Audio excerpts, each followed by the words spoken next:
সমন্বয় এবং তথ্য বিনিময় ড্রোন ব্যবহার যে নিষিদ্ধকরণ আবার আসন্ন ত্রয়োদশ জাতীয় সংসদ নির্বাচনে ড্রোন ব্যবহার নিষিদ্ধের সিদ্ধান্ত নিয়েছে নির্বাচন কমিশন ইসি। নির্বাচনে আইন শৃঙ্খলা ও গোপনীয়তা রক্ষার স্বার্থে এ সিদ্ধান্ত নেওয়া হয়েছে।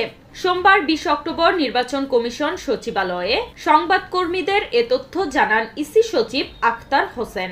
এর আগে রাজধানীর আগারগাঁওয়ে নির্বাচন ভবনের সম্মেলন কক্ষে আইন শৃঙ্খলা বাহিনীর প্রধানদের সঙ্গে বৈঠকে বসে নির্বাচন কমিশন।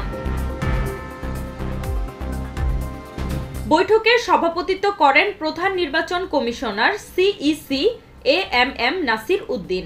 বৈঠকে অন্য 4 নির্বাচন কমিশনার, ইসির সিনিয়র সচিব ও ঊর্ধ্বতন কর্মকর্তারা উপস্থিত ছিলেন। আখতার আহমেদ বলেন, নির্বাচনী প্রচারে ড্রোন ব্যবহার করা যাবে না। আইন শৃঙ্খলা রক্ষাকারী বাহিনীর সদস্যরা প্রয়োজনে ব্যবহার করতে পারবে। তিনি বলেন, সবাই অবাধ, সুষ্ঠু ও অংশগ্রহণমূলক নির্বাচন চান। আইন শৃঙ্খলা পরিস্থিতি নিয়ে কোনো উদ্বেগ নেই। সেনাবাহিনী বর্তমানে যেভাবে আছে, অর্থাৎ ইন এইড টু সিভিল পাওয়ারেই থাকবে। ইসি সচিব বলেন, নির্বাচনে 1 লাখ সেনা সদস্য দায়িত্ব পালন করবে, পুলিশ কাজ করবে 1.5 লাখ, সর্বমোট প্রায় 6 লাখ আইন শৃঙ্খলা বাহিনীর সদস্য মোতায়েন করা হবে।